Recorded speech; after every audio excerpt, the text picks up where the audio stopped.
والملائكة والكتاب والنبيين وآتى المال على حبه ذوي القربى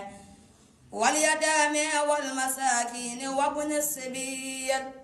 والسائلين وفي الرقاب وأقام الصلاة وآتى الزكاة والموفون بعهدهم إذا عاهدوا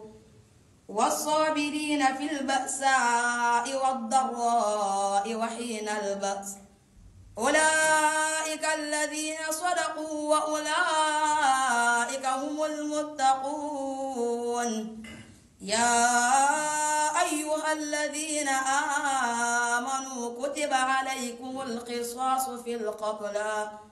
الحر بالحر والعبد بالعبد والأنثى بالأنثى فمن عفي له